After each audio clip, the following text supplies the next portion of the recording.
ស្រឡាញ់ពិតប្រាកដមិនប្រកាសថាត្រូវតែប្រើលុយដើម្បីទៅទិញក្តីស្រឡាញ់នោះមកទេតែបើអត់លុយក៏យើងពិបាកក្នុងការសម្រេចគោលបំណងផ្សេងៗដែរនៅពេលដែលយើងមានគ្រួសារក្តីស្រឡាញ់វានឹងប្រែប្រួលនៅពេលដែលយើងមានទំនួលខុសត្រូវច្រើនមានភារកិច្ចច្រើនយើងចាប់ផ្ដើមបង្ហាញនឹងការចូលរួមថាតើការយកចិត្តទុកដាក់គ្នាទៅវិញទៅមកឆ្លុះបញ្ចាំងពីក្តីស្រឡាញ់ចំពោះក្តីស្រឡាញ់ដែលគ្រាន់តែអោបទុកក្នុងចិត្តលាក់ទុកក្នុងចិត្តសម្រាប់ខ្ញុំមិនមែនជាក្តីស្រឡាញ់ពិតប្រាកដទេក្តីស្រឡាញ់ដែលពិតប្រាកដគឺសូមគោរពជំរាបសួរទស្សនិកជនទាំងអស់គ្នាសូមស្វាគមន៍មកសាជាថ្មីនៅកម្មវិធី Eligo Podcast ចាជួបជាមួយនឹងនាងខ្ញុំលីនីដែលជាអ្នកសម្របសម្រួលនៅក្នុងកម្មវិធីចាដោយបងប្អូនបានដឹងកន្លងមកហើយថាកម្មវិធី Eligo Podcast គឺជាកម្មវិធីមួយដែលតែងតែគោរពអញ្ជើញវាគ្មិនកិត្តិយសដែលគាត់ជាបុគ្គលឆ្នាំក៏ដូចជាបុគ្គលដែលគាត់មានស្នាដៃមកធ្វើការចែករំលែកតាក់ទងជាមួយនឹងបទពិសោធន៍តាក់ទងជាមួយនឹងចំណេះដឹងផ្សេងៗមកកាន់ទស្សនិកជនសម្រាប់ថ្ងៃនេះពិតជាមានកិត្តិយសខ្លាំងមែនទែនដែលកម្មវិធីក៏បានមានការចូលរួមពីខាង influencer ម្នាក់អាចថាគាត់ជាបុគ្គលឆ្នាំក្នុងខាងផ្ដល់ដំបូន្មានតាក់ទងជាមួយនឹងមាតិកានៃស្នេហាចាអញ្ចឹងដើម្បីកុំឲ្យខាត់ពេលសូមជួបជាមួយនឹងគាត់ទាំងអស់គ្នាជំរាបសួរបងបាទជំរាបសួរនេះចាសុខសប្បាយបងបាទសុខសប្បាយមុនឈានចូលទៅដល់សំណួរចម្លើយខាងបងអូនចង់ឲ្យបងណែនាំខ្លួនបន្តិចដើម្បីខាងទស្សនិកជនគាត់នឹងបានស្គាល់បងកាន់តែច្បាស់ចាបងបាទជាដំបូងខ្ញុំសូមជម្រាបសួរដល់ប្រិយមិត្តទាំងអស់គ្នាដែលបានចូលរួមតាមដាននៅ podcast របស់យើងនៅថ្ងៃនេះខ្ញុំបាទឈ្មោះប៊ុយសុភ័ក្រគឺជាម្ចាស់អាជីវកម្មឈ្មោះថា GTAC ហើយ GTAC គឺជាក្រុមហ៊ុនប្រឹក្សាយោបល់ទៅលើការចុះបញ្ជីសេវាប្រកាសពន្ធក៏ដូចជាសេវាគណនេយ្យផងដែរហើយស្របពេលនោះដែរខ្ញុំក៏ជាអ្នកបង្កើតមាតិកាចែករំលែកអំពីក្តីស្រឡាញ់ទំនាក់ទំនងនិងសុភមង្គលផងដែរគុណបងពិតជាពិសេសខ្លាំងមែនតើហើយពិតជាមានកិត្តិយសខ្លាំងមែនតើដែលបងបានផ្ដល់កិត្តិយសចូលរួមនៅក្នុងកម្មវិធី Eligo Podcast នេះផងដែរចា៎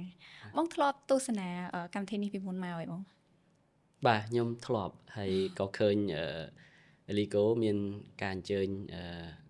បុគ្គលល្បីៗក៏ដូចជាអ្នកដែលមានគេហៅ influencer ណាចា៎បងគាត់បានមកចែករំលែកខ្ញុំតាមដានហើយខ្ញុំចូលចិត្តអូខេចាបងខ្ញុំក៏ចង់ដឹងពីបងដែរថាហេតុអីបានជាបងសម្រេចចិត្តជ្រើសរើសយកការផលិតមាតិកាបែបជាស្នេហាបងបាទអរគុណសំណួរហ្នឹងពិសេសមែនតើចាដើមហេតុដែលធ្វើឲ្យខ្ញុំជ្រើសរើសមាតិកាចែករំលែកអំពីស្នេហាទំនាក់ទំនងនិងក្តីស្រឡាញ់ហ្នឹងគឺដំបូងឡើយគឺអត់ទាន់បានដឹងថាខ្លួនឯង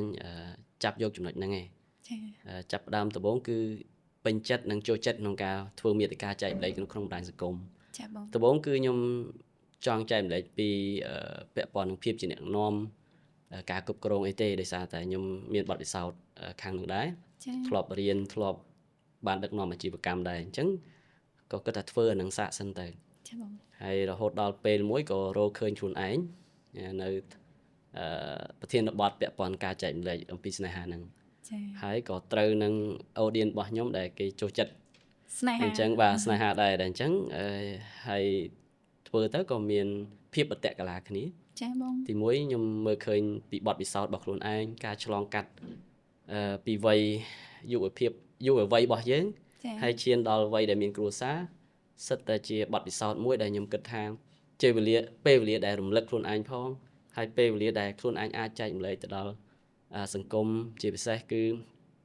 បងប្អូនចំនួនក្រោយយើងនិយាយថាបទពិសោធន៍ដែលយើងដើមមុនយើងចង់ចែករំលែកទៅដល់អ្នកចំនួនក្រោយជាចំណេះដឹងក៏ដូចជាបទពិសោធន៍ដែលអាចឲ្យគាត់រៀនសូត្រពីយើងបានហើយចំណុចណាដែលល្អគាត់អាចយកទៅប្រើប្រាស់ដែលអាចប្រើបានហើយចំណុចណាដែលមិនសូវជាពាក់ព័ន្ធគាត់ឬក៏មិនសូវជាល្អគាត់អាចរំលងចោលបាទចាបងចាពិតជាពិសេសខ្លាំងមែនតើព្រោះខ្ញុំក៏បានមើលឃើញតកតងជាមួយនឹងមាតិការបស់បងមានជាមាតិកាបែបអប់រំតំណែងតំណងប្តីប្រពន្ធស្នេហាក្តីស្រឡាញ់ចំពោះមនុស្សជំនាញខ្លួនហើយក៏ឃើញមាន comment ទទួលស្គាល់ពីខាងfan របស់បងណាបងចាអញ្ចឹងចង់ដឹងដែរថាអ្នកណាជាអ្នកលើកទឹកចិត្តបងក្នុងការផលិតមាតិកានៅលើ social media បងចំពោះអ្នកលើកទឹកចិត្តមានបាទខ្ញុំសូមជាឱកាសនឹងដែរក៏សូមអរគុណដល់បងសុជាតិនិងបងច័ន្ទរំដែលជាបុគ្គលគំរូហើយជាអ្នកដែលជំរុញលើកទឹកចិត្តខ្ញុំដំបូងគេដែលធ្វើឲ្យខ្ញុំមើលឃើញឱកាសហ្នឹងហើយមើលឃើញនៅសក្តានុពលរបស់ខ្លួនឯងហើយក៏ការរៀនសូត្រពី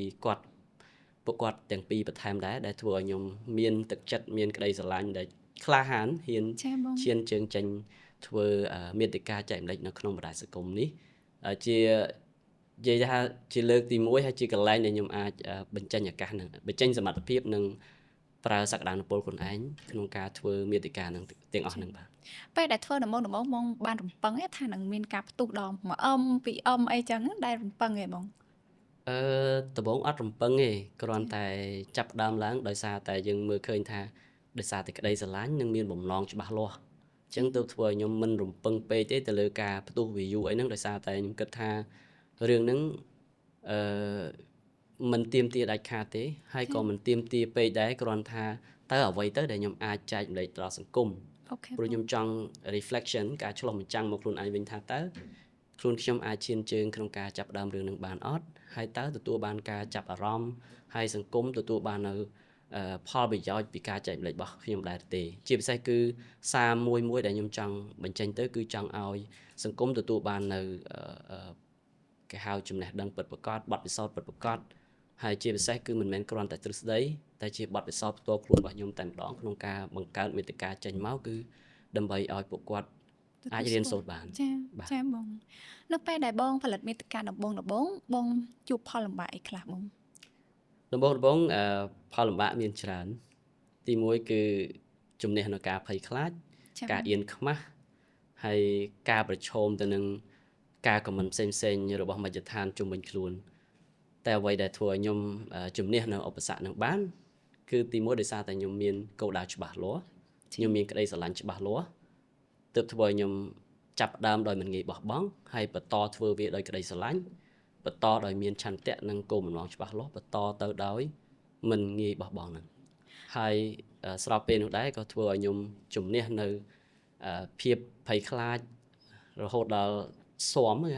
ថ្នឹកទៅនឹងរឿងហ្នឹងហើយរីករាយនៅតែបន្តធ្វើរឿងហ្នឹង ចាអញ្ចឹងបើសិនជាបងជួបបញ្ហាទាំងអស់ហ្នឹងអ្វីដែលបងដោះស្រាយគឺការអត់ធ្មត់របស់បងអ្វីដែលបងដោះស្រាយគឺជាគោលបំណងរបស់បងអត់ខ្វល់ថាបញ្ហាកាត់មកដោយរងសម្ពាធនៃការ comment អីចឹងប៉ុន្តែយើងដឹងថាគោលបំណងយើងធ្វើទៅមិនមែនដើម្បីឲ្យរញគាត់ឲ្យធ្លាក់ជ្រោះទេប៉ុន្តែយើងអាចថាធ្វើទៅដើម្បីមានកលឹះខ្លះអាចគាត់អាចនឹងបើសិនជាឧទាហរណ៍គាត់មានទំនាស់នៅក្នុងទំនាក់ទំនងរបស់គាត់ណាមួយគាត់នឹងអាចស្ដាប់ clip របស់បងទៅអាចថាវាចំណុចមួយអាចពួកគាត់ថយម្នាក់មួយជំហានត្រូវឯងបងបាទចំពោះទំនាក់ទំនងឡើយហ្នឹងគឺនៅពេលដែលខ្ញុំបង្កើតមាតិកាដែលពាក់ព័ន្ធទៅនឹងទំនាក់ទំនងគ្រួសារឬក៏ទំនាក់ទំនងសុភមង្គលក្នុងគ្រួសារគឺខ្ញុំមើលឃើញថាតើសាររបស់ខ្ញុំចង់ប្រាប់គាត់បែបណាសាររបស់ខ្ញុំគឺចង់រំលឹកហើយគ្រាន់តែជាវេទិកាមួយដាស់តឿនគាត់ឲ្យគាត់បញ្ចេញអារម្មណ៍អាចធ្វើឲ្យគាត់មានភាពធូរស្បើយនៅពេលដែលទំនាក់ទំនងមួយដែលពិបាកក្នុងការជជែកគ្នាគាត់អាចនឹងស្ដាប់ហើយគាត់មានជា idea ខ្លះក្នុងការយកទៅឆ្លោះបញ្ចាំងខ្លួនឯងថាតើការអនុវត្តរបស់គាត់បែបណាហើយសារដែលមានការលើកទឹកចិត្តបែបនេះតែគាត់នឹងទទួលបាននូវការផ្លាស់ប្ដូរបែបណាហើយជារឿងមួយដែលខ្ញុំមើលឃើញនៅក្នុងស្ថានភាពសង្គមមួយតែងតែមានបញ្ហាទំនាក់ទំនងមិនខ្វះទេប៉ុន្តែគ្រាន់តែទំនាក់ទំនងបែបណាដែលធ្វើឲ្យយើងអាចស្ដាប់គ្នាបានអាចអង្គុយជជែកគ្នាបានជាជាងបញ្ចេញអារម្មណ៍និងកំហឹងដែលធ្វើឲ្យរឿងតូចក្លាយទៅជារឿងធំរឿងដែលមិនមានរឿងរហូតដល់មានចំនួនដែលពិបាកនឹងក្នុងការជជែកគ្នាអញ្ចឹងកន្លែងនេះហើយដែលខ្ញុំមានវត្តមានរបស់ខ្ញុំហើយមាតិការបស់ខ្ញុំគឺចង់ភ្ជាប់ទៅនឹងសារមួយហ្នឹងដែលចង់ប្រាប់គាត់ថា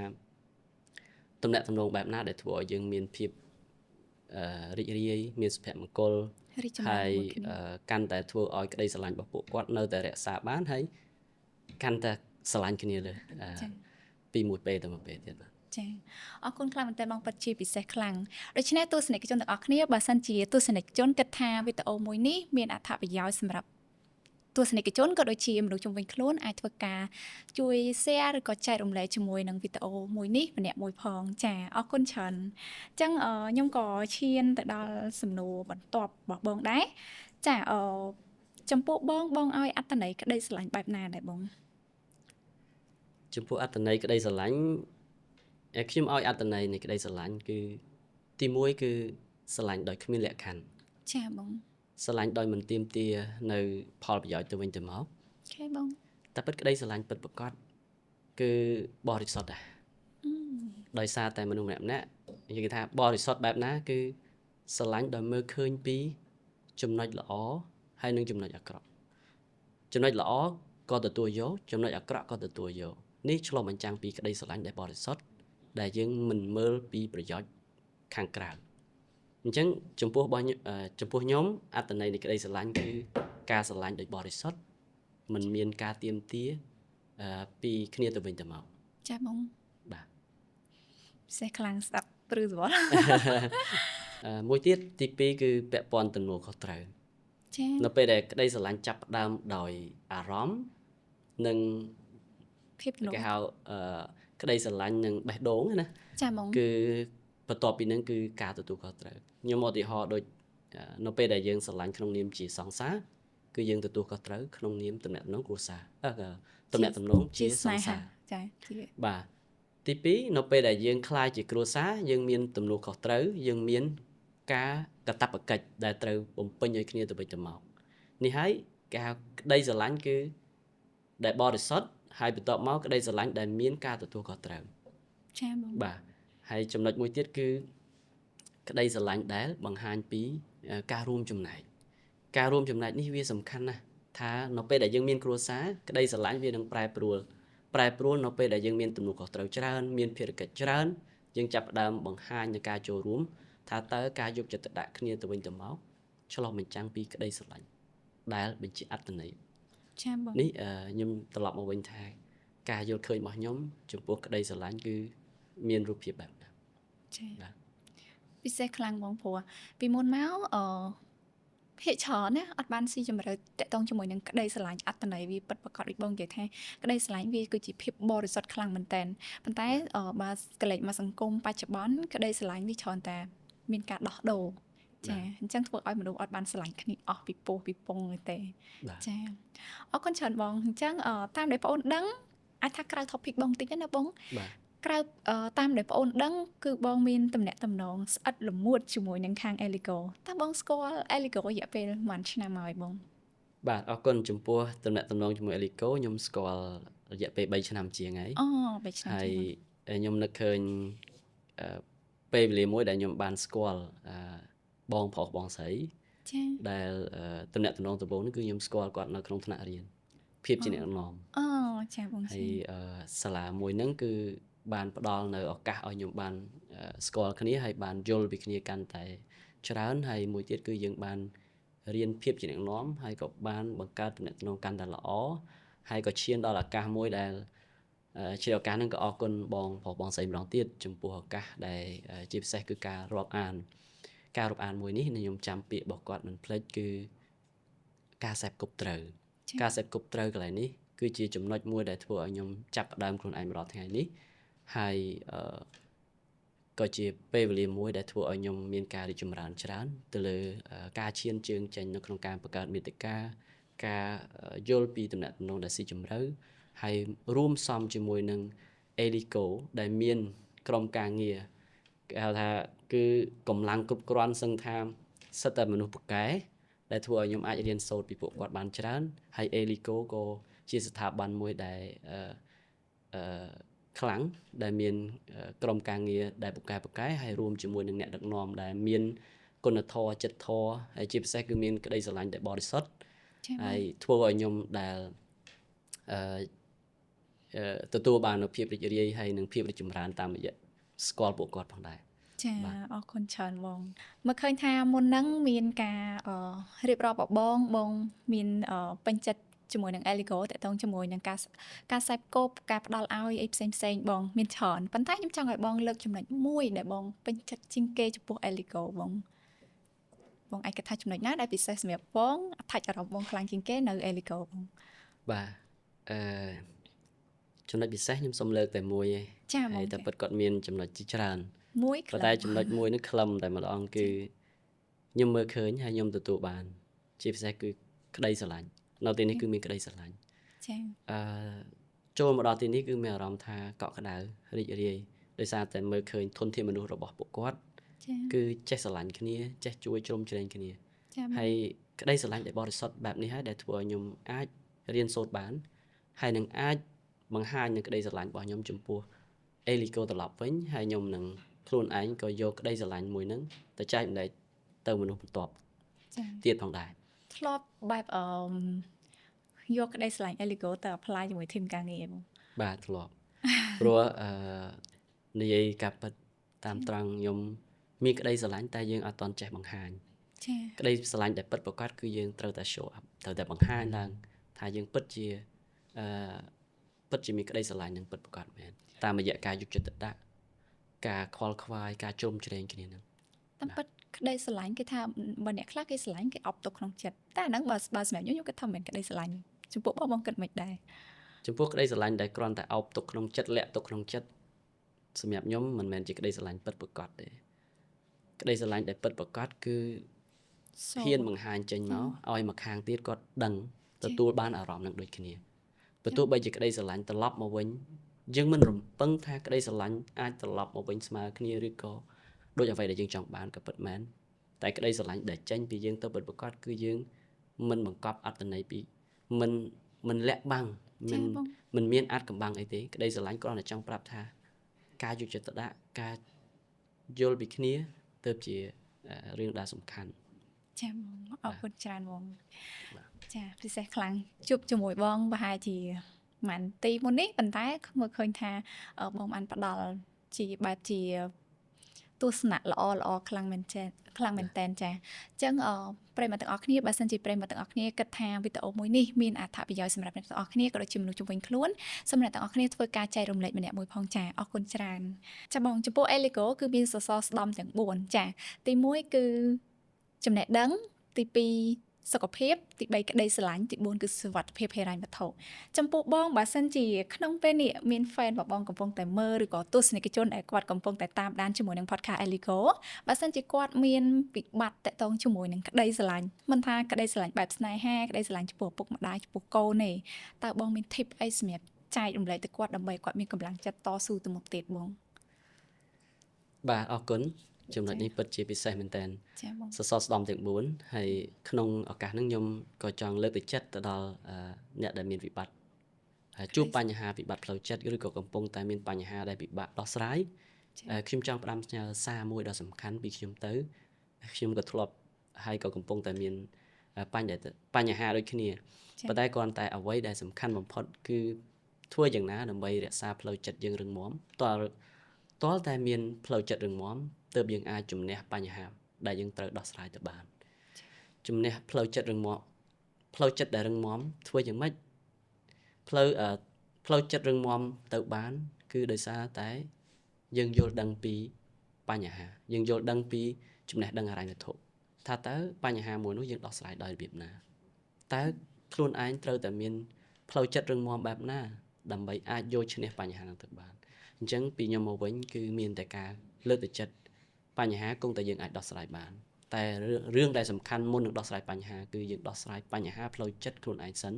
ថាតើយើងរឹងមាំគ្រប់គ្រាន់ដោយរបៀបណាបាទមានន័យថាយើងត្រូវដោះស្រាយពីខាងក្នុងរបស់យើងសិនតាំងចិត្តរបស់យើងពីខាងក្នុង check មើលពីខាងក្នុងរបស់យើងជាមុនសិនត្រូវអត់បងតាមការពិតបាទបញ្ហាផ្លូវចិត្តនរណាក៏មានប៉ុន្តែអ្វីដែលសំខាន់នៅក្នុងនៃបញ្ហាហ្នឹងគឺរឿងខ្លួនឯងសិនថាតើខ្លួនឯងនឹងនៅគ្រប់គ្រាន់ឬក៏មានផ្លូវចិត្តរឹងមាំហើយឬនៅដែលឈានទៅដោះស្រាយបញ្ហាដែលយើងកំពុងតែព្រោះបញ្ហាកើតឡើងរាល់ថ្ងៃដោះមួយនៅមួយដោះមួយនៅមួយគឺជីវិតរបស់យើងមិនមានគេហៅថាមិនចេះអស់បញ្ហាតែសំខាន់តែយើងសមត្ថភាពយើងរឹងមាំហើយមានសមត្ថភាពធំជាងបញ្ហាឯនៅអានឹងបានយើងអាចដោះស្រាយបញ្ហាបែបណាក៏យើងអាចនៅតែជំនះបាន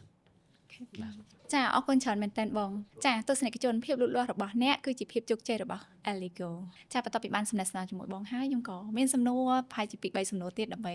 ចង់សួរពីបងក៏ចង់បានបទពិសោធន៍ពីបងដែរចាចំពោះបងលុយនិងក្តីស្រឡាញ់បងឲ្យអត្ថន័យបែបណាហើយមាន2ចំណុចហ្នឹងមានប្រស័យតកតងគ្នាបងអរគុណសម្រាប់សំណួរលុយនិងក្តីស្រឡាញ់មានអត្ថន័យបែបណាចាបងចំពោះខ្ញុំលុយនិងក្តីស្រឡាញ់ទី1យើងបែងចែក2ចំណុចហ្នឹងផ្សេងគ្នាសិនទី1ខ្ញុំឲ្យអត្ថន័យនៃក្តីស្រឡាញ់គឺការបេះដូងការចាប់អារម្មណ៍ការពេញចិត្តហើយនឹងក្តីស្រឡាញ់ដែលគ្មានលក្ខខណ្ឌក្តីស្រឡាញ់ដែលបរិសុទ្ធចាបងមានក្តីស្រឡាញ់ទើបមានរឿងបន្ទាប់បន្សំមានរឿងបន្ទាប់បន្សំបែបណាគឺ មានក្តីស្រឡាញ់បានយើងប្រឹងទៅរកលុយហើយចាប់ផ្ដើមសុភមង្គលខ្លះត្រូវការយកលុយទៅចំណាយ ចាបង ខ្ញុំលើកឧទាហរណ៍ថាបើយើងចង់ទៅដើរលេងបើយើងអត់មានមធ្យោបាយព្រោះលុយគ្រាន់តែជាមធ្យោបាយមួយឲ្យយើងទៅសម្រេចបំណងលុយជាចំណុចមួយដែលអាចឲ្យយើងមធ្យោបាយមួយដែលអាចឲ្យយើងទៅធ្វើរឿងផ្សេងៗដើម្បីបំពេញនៅភាពរីករាយរបស់យើងរីឯក្តីស្រឡាញ់គឺជាអារម្មណ៍បេះដូងដែលធ្វើទៅតាមការចង់បានរបស់យើងអញ្ចឹងអត្ថន័យរបស់ខ្ញុំកន្លែងនេះគឺខ្ញុំចង់បញ្ជាក់ថាសម្រាប់ខ្ញុំអត្ថន័យចំពោះក្តីស្រឡាញ់គឺជាការស្ម័គ្រចិត្តជាការពេញចិត្តជ្រើសរើសនៅមនុស្សដែលយើងស្រឡាញ់មករួមរស់ជាមួយគ្នា ចាបង រីឯលុយជាមធ្យោបាយមួយដែលអាចធ្វើឲ្យយើងបំពេញនៅគោលបំណងដែលយើងចង់បានភាពរីករាយនឹងខ្ញុំឧទាហរណ៍ថាខ្ញុំចង់នាំមនុស្សជាទីស្រឡាញ់របស់ខ្ញុំទៅលេងនៅកំពង់សោមអញ្ចឹងលុយជាមធ្យោបាយដែលនាំឲ្យខ្ញុំអាចធ្វើដំណើរចំណាយផ្សេងៗដែលឲ្យខ្ញុំអាចបង្កើតបទពិសោធន៍និងអនុស្សាវរីយ៍ល្អៗដែលធ្វើឲ្យខ្ញុំមានភាពរីករាយបន្តចា៎បងនេះជាអត្ថន័យមួយដែលសម្រាប់ខ្ញុំក្នុងវ័យរបស់ខ្ញុំនេះខ្ញុំអាចយល់បាននៅក្នុងកម្រិតនឹងដែរអញ្ចឹងចំពោះអត្ថន័យនៃលុយនិងក្តីស្រឡាញ់គឺមនុស្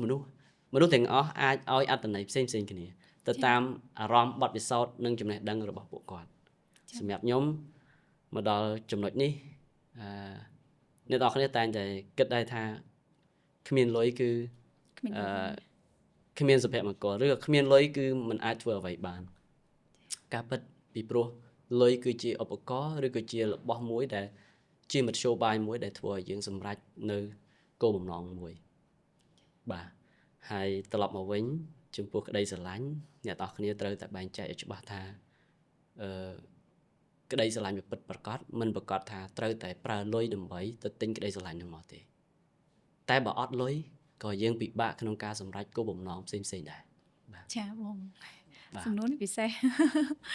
ចាបងសំណួរហ្នឹងអត់បានត្រៀមប៉ុន្តែវាជាអ្វីដែលយើងច្រោះចេញពីបទពិសោធន៍និងការយល់ឃើញចំណេះដឹងរបស់យើងផ្ទាល់ខ្លួនដែលអាចបញ្ជាក់ន័យបានថាមិនបានបញ្ជាក់ន័យថាតើពាក្យខុសឬត្រូវលើអត្ថន័យហ្នឹងបែបណាទេតែសំខាន់ការយល់ឃើញការចំណេះដឹងរបស់យើងយល់ពីចំណុចទាំងអស់ហ្នឹងបែបណាចាបាទពីខ្ញុំក៏មើលឃើញនេះបងដែរក្តីស្រឡាញ់នឹងលុយប្រហែលជាមានការប្រស្រ័យតាក់ទងគ្នាចានេះសម្រាប់ខ្ញុំវាជាកូនដៃមេដៃ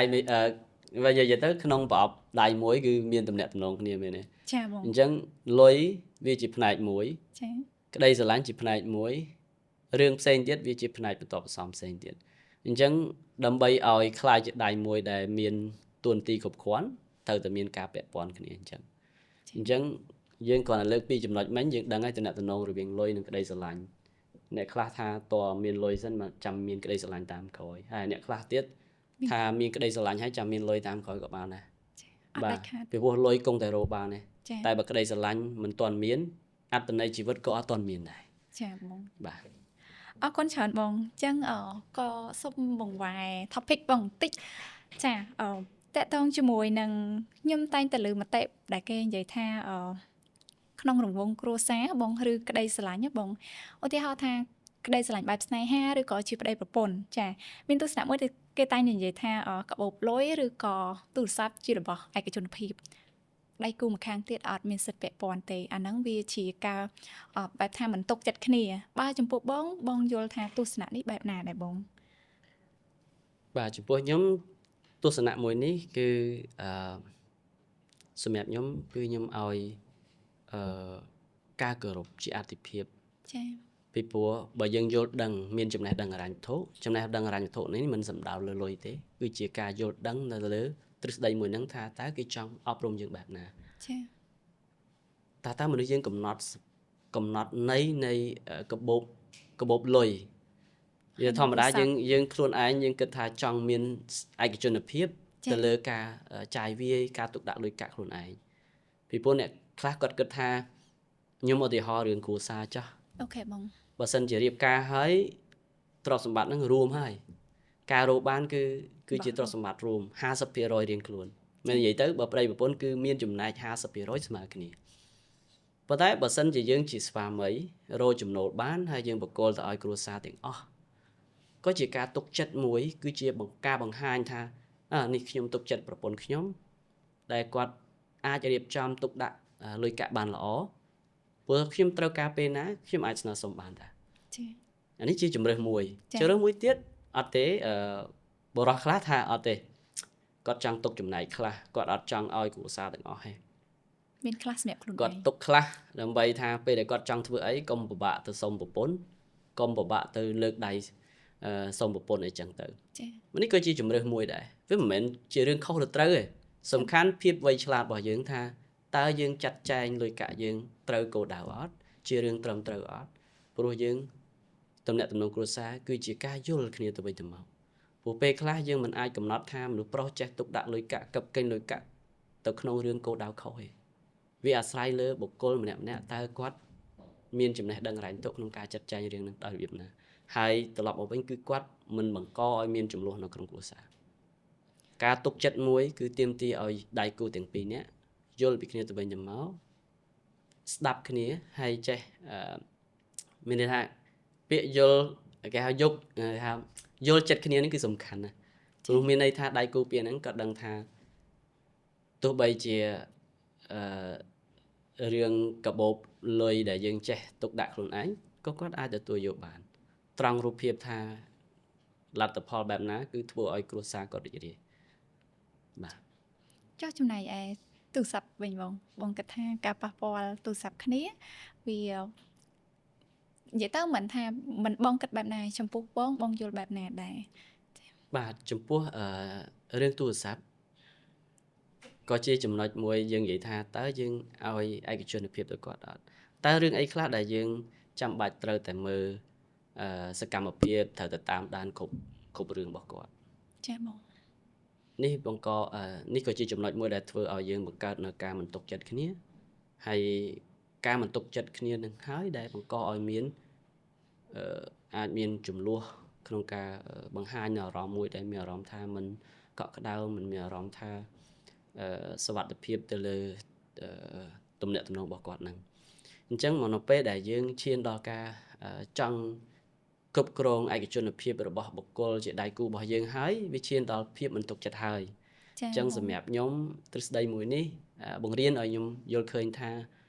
ត្រូវតែជឿជាក់ដៃគូរបស់យើងរឿងកាបូបប្រាក់និងទូរស័ព្ទគឺជាឯកជនភាពមួយដែលយើងអាចឲ្យនៅសិទ្ធិរបស់គាត់ពីព្រោះសម្រាប់ខ្ញុំផ្ទាល់ខ្លួនខ្ញុំមកដល់វ័យនេះគឺ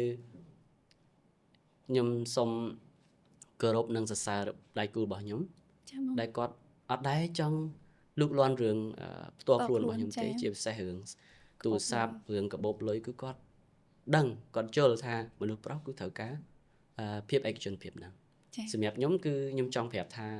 ខ្ញុំរីករាយជាពិសេសគឺខ្ញុំបានរើសដៃគូមួយដែលគាត់ជឿទុកចិត្តជឿជាក់លើខ្ញុំ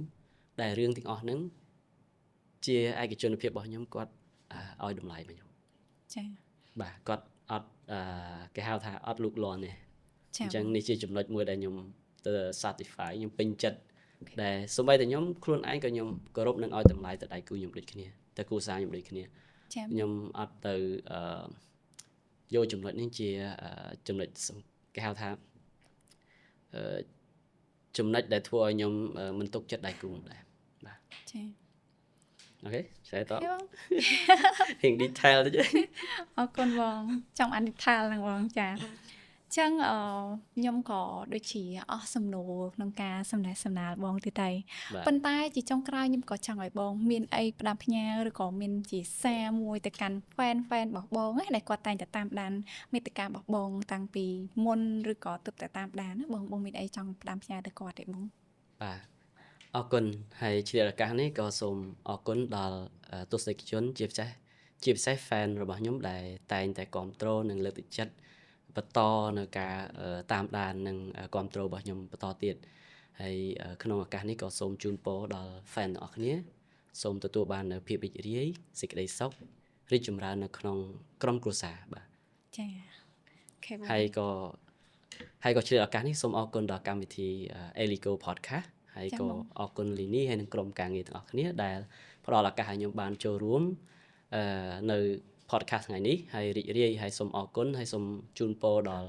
Elico podcast បន្តដំណើរដោយរីករាយរីកចម្រើននិងបន្តដំណើរការរីកចម្រើនទៅមុខទៀតបាទចាអរគុណច្រើនចាអញ្ចឹងជាចុងក្រោយពិតជាអរគុណខ្លាំងមែនតើបងដែលបានផ្ដល់កិត្តិយសមកផ្ដល់ជូនជាមួយនឹងបទពិសោធន៍ល្អៗក៏ដូចជាទស្សនៈល្អៗនិងការយល់ឃើញល្អៗមកកាន់ខ្ញុំក៏ដូចជាទស្សនិកជនទាំងអស់គ្នាផងដែរចាអញ្ចឹងសង្ឃឹមថានឹងមានឱកាសក្រោយយើងនឹងបានជួបគ្នាម្ដងទៀតចាបងពីខាងកម្មវិធីតែក៏មានជាកាដូអនុស្សាវរីយ៍ជូនបងផងដែរចាកាដូនេះគឺជាផលិតផលរបស់ Mastermix គឺជា brand មួយដែលនាំចូលមកពីខាងសហរដ្ឋអាមេរិកគឺនាំចូលដោយក្រុមហ៊ុន Elico ផ្ទាល់តែម្ដងចាបងបាទសូមអរគុណចាអរគុណបងអរគុណច្រើនចាបងប្អូនទស្សនិកជនទាំងអស់គ្នាគណៈពេលនេះកម្មវិធី Elico Podcast ក៏ឈានមកដល់ទីបញ្ចប់ផងដែរចាជាចុងក្រោយក៏ចង់បញ្ជាក់ជាមួយនឹងបងប្អូនដែរបើសិនជាបងប្អូនមានចម្ងល់តាក់ទងជាមួយនឹងក្រុមហ៊ុនឬក៏ចង់ក្លាយជាដៃគូអាជីវកម្មបងប្អូនអាចធ្វើការ contact មកកាន់ក្រុមហ៊ុនឥឡូវនេះខាងក្រុមការងារនឹងធ្វើការតាក់ទងទៅកាន់បងប្អូនរយៈពេល24ម៉ោងតែម្ដងចាអរគុណច្រើនដូច្នេះកម្មវិធី Elico Podcast នៅក្នុងសប្តាហ៍នេះក៏ឈានទៅដល់ទីបញ្ចប់នាងខ្ញុំក៏សូមគោរពអរគុណបងប្អូនទាំងអស់គ្នាដែលបានទស្សនាតាំងពីដើមរហូតដល់ចប់ហើយក៏ជូនពរទៅដល់ទស្សនិកជនទាំងអស់គ្នារកទទួលទានមានបានជួបតែសុវត្ថិភាពគ្រប់ពេលវេលាពីពេលនេះនាងខ្ញុំជាមួយនឹងបងសុភ័ក្រសូមអរគុណសូមជម្រាបលា Elico, create your world.